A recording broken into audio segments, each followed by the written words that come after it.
Is it just me, or has the definition of goth completely changed? It used to be a secular subculture focused on self-expression, and now it's just a buzzword used by girls with black eyeliner and alternative clothing to market a particular kind of content to children. So on my main channel, I created the Goth Girl Paradox video a few months ago, which tried to focus on why the typical representation of goth has completely changed in only a few decades. Nowadays, goths are extremely sexualized, and I had to really put my algorithm into a dark place to research that video and find footage for that video, and the algorithm really hasn't recovered. I'm still getting recommended all the time quote-unquote goth girls that are using this subculture and this clothing to market OnlyFans and sexual content. Like, when you view the goth girl nowadays, people don't think of Susie and the Banshees and The Cure or even post-punk. If you're a man especially, the common assumption just immediately strays towards something extremely sexual. I mean, you've all heard it: goth dommy mommy, step on me goth, give me a good old whiff of your feet goth mummy. It's all pretty horrible. And as I was going through these Instagram reels of these alternative goth girls, I kept looking at the comment section, and it was just completely heinous. And for the most part, this heinous behavior towards women from these men who are fans of goth girls was primarily encouraged. This whole extremely negative sexual stereotype seems to be mainly encouraged by these girls, and it's become more prominent than ever, mainly because the algorithm nowadays is pushing porn and sexual content like no tomorrow. I mean, TikTok, Instagram reels, if you're just a man on these platforms, you get spammed with this kind of content. It's doing extremely well, and it's making a lot of people a lot of money, which means it's only really going to get worse, in my opinion, and more prominent.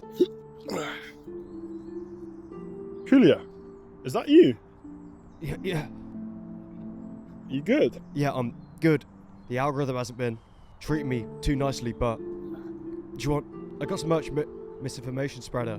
It's a funny joke from the channel. Long sleeves, look. Long sleeves with the sleeves. What we got? I don't know. T-shirts. I think I'm... Whoa, chill. Bro.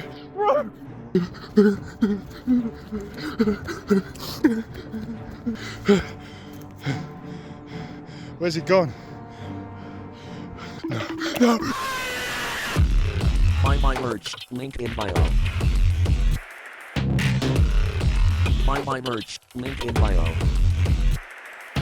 Buy my merch, link in bio. So goth obviously stemmed from post-punk, and the reason it is so sexual nowadays is because originally it was sexual, but it wasn't for the same purpose, not at all. England's earliest punks wore sexualized clothing completely on purpose. They knew that they were going to be sexualized anyway, just for the male gaze, so the punks of the time decided, let's just wear it out in public, which really shocked the men at the time, but that was the point. Men at the time, and men even today, they don't want girls to be outwardly sexual. They want to sexualize women. They don't want these girls to be sexual by choice in a very masculine kind of way. And since that point, goth representation has changed a lot, and it's become a lot more popular in the modern day. It's no longer just linked to post-punk and the scenes at the time. I mean, as a kid, there was always a goth character in a cartoon. You always saw these alternative characters, and usually they were just titted cartoon characters like Total Drama Island. It's crazy that we were seeing that. I mean, as a kid, I was probably one of the first things outside of Nicki Minaj music videos that really started to spark my hormone-powered interest. Like, a lot of the goth aesthetic came from fetish wear. Corsets, fishnets, and chokers, they all connote a specific thing, especially in the modern day where people's brains are more sexual than they've ever been, but it wasn't for that purpose back in the day. It was self-expression. It was taking back the sexualization from men. It was for the complete opposite thing. It wasn't to try to appeal to these men to make money off of subscriptions and OnlyFans. And although the things in the past weren't supposed to be sexual to begin with, they were supposed to be a protest and fight against sexuality, people don't care to look at the history. In a day and age where people's attention spans are completely and utterly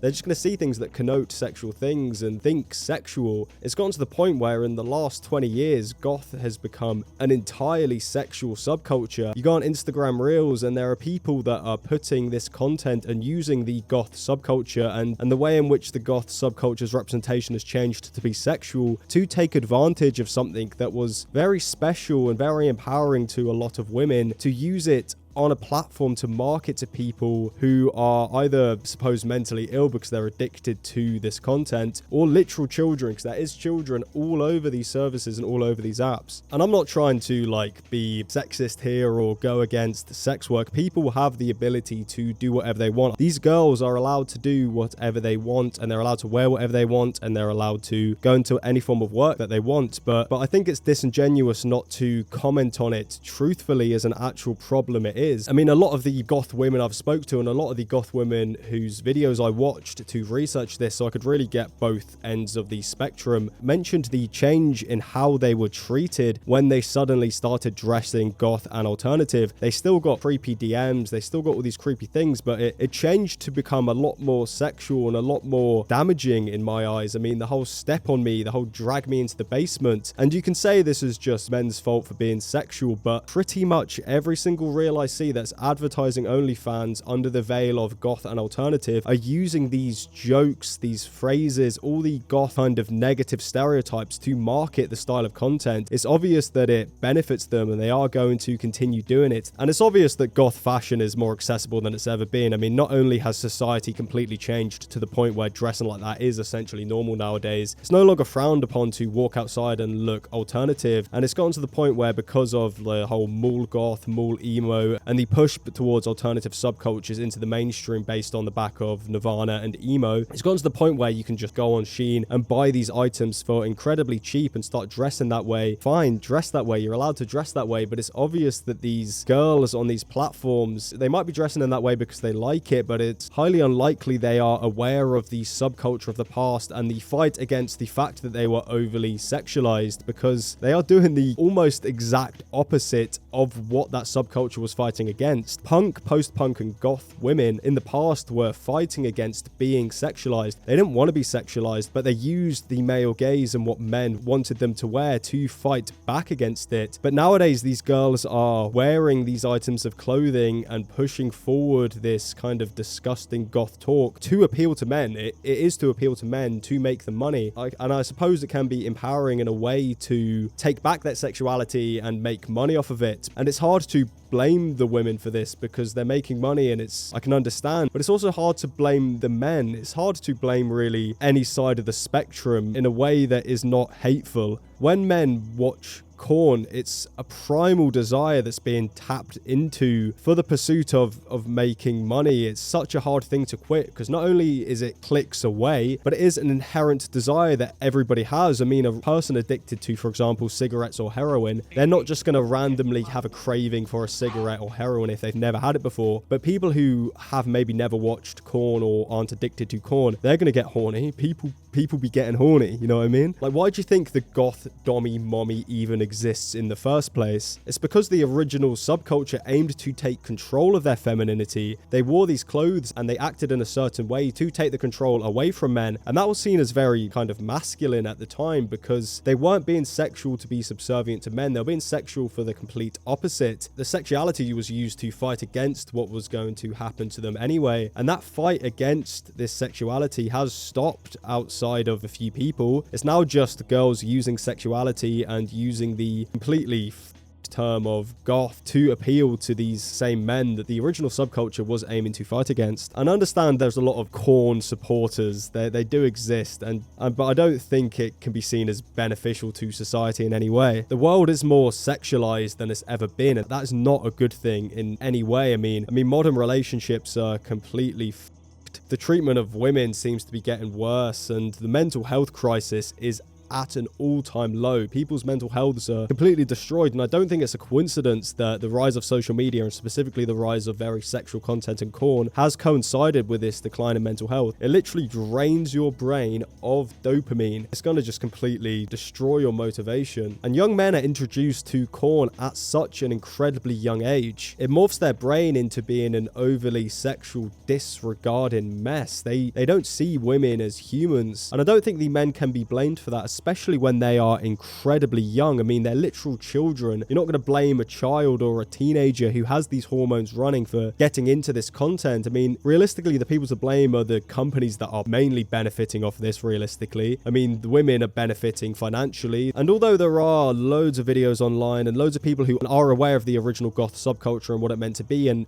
correctly go against the fact that many of these women are goths, the slow degradation of our culture and the stuff we consume into just short form slop has completely ruined attention spans. People aren't going to look into the deep subcultural history of the gothic subculture. They're just going to see a woman who looks alternative and triggers a little ping in their brain to be horny, and they're just gonna think that's what goth is. And it does really negatively affect people who are correctly within this subculture. I mean, I mentioned it earlier, but the way in which people communicate with girls who consider themselves goth is absolutely disgusting. They get consistent DMs that aren't just, oh, you're beautiful, oh, come over, and I'm not gonna say that. They get step on me. There's an assumption that they're some sort of dominatrix. And there's also a really negative assumption that they have mental health issues, that they're going to ruin the lives of these men. And it's very difficult when that is the common consensus for these girls to get into healthy relationships with people who respect them, with people who they deserve to be with. Everybody deserves to be with somebody who respects them. But it becomes really damaging when the common consensus of a huge group of people that can all be completely different in the way they think, in what they consume, in what they like, suppose sexually, all being put into the same box of a mentally ill dominatrix sexual freak. And we can also look into dating apps and how communication is just completely degraded into degeneracy and how it's affecting relationships massively. I mean, so let's do a little bit of an experiment here. If Johnny from the, let's say, 80s saw a woman that he thought was very attractive that was alternative or a goth, do you think he's going to go up to her, start viciously barking and tell her to step on him? No, it wasn't going to happen. But now it's so common because not only are there memes and posts constantly being injected into these people's brains that encourage and normalize the idea that goths are these sexual creatures, but they can also just hype to these women on dating apps, on Instagram, and just say whatever they want without any repercussions and without any thought of what it may do to this woman's mind. I mean, constantly being labeled something you're not can't be good for your mental health. There are a few videos on YouTube that are directly from goth women that cover this topic in a way that's much better than I ever could. Obviously, I have no experience of this. I am a man. And I also have the video on the main channel which goes more into the history of goths and more purposely explains how the history of goth led this to happen. But it just seems to me nowadays that it's inevitable that every subculture is getting watered down into just the simplest slop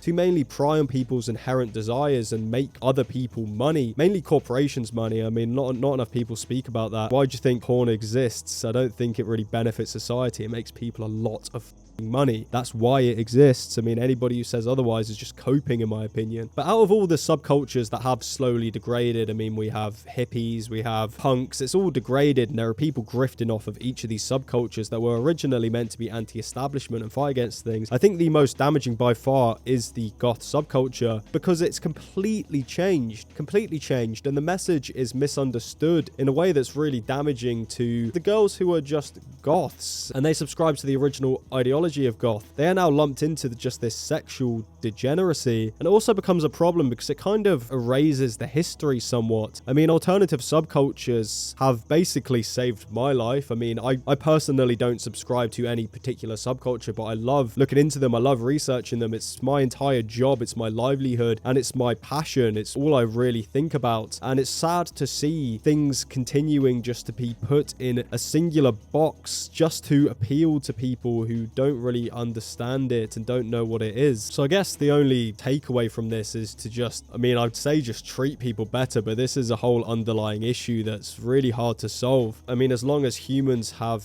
inherent desires and there's people in the world and corporations in the world that are willing to prey on these inherent desires to make money, these things are going to happen. And I can understand why these girls are making this content. I can understand fully in a world where they are inherently going to be sexualized. Why not purposely sexualize yourself to make as much money money as possibly can in a small amount of time. But I think there needs to be more effort to preserve the original subcultures and protect the women and the girls that may be getting damaged by this negative representation. I mean, even if you look up the term goth on any of these social medias, you're not going to get stuff about, for example, the Whitby Goth Festival in the UK that gives back to gothic people. Any proper goth festival throughout the world, you don't get stuff like that. You don't get modern goth music like crippling alcoholism. You just get people who are sexualized. And when the generations continue to trudge along and there's no longer people alive who are part of that original goth subculture, it's still going to be alive through videos and music. But I feel like the representation of that subculture is just going to be completely fried, because as kids are entering into the world and going on social media and their only experience of gothic people are just sexualized, I guess, caricatures, what are they going to think goths are? And that doesn't even comment on how it's going to damage their brain and inherently mean they're going to treat women worse. And I'm sure a lot of you who watch this video, especially if it gets pushed into the algorithm somewhat outside of my audience, are going to disagree with certain things I say, but I believe there needs to be a discussion about this because it's affecting both sides of the spectrum. It's not just affecting men, it's affecting women, it's affecting people within the subculture. I mean, goth men, they even exist anymore. I mean, maybe I'll go into how goth men are represented on social media. I don't think the right thing to do here is blame a particular gender. Just blame the slow trudge towards dystopia. You know, Blade Runner 2049 with that glowing woman who's basically like a glowing wife. Is that where we're headed? A world where all personality, all character, all individuality is completely removed just to focus on people's inherent desires, whether that be money for the OnlyFans creators or sex for the men who are consuming the OnlyFans.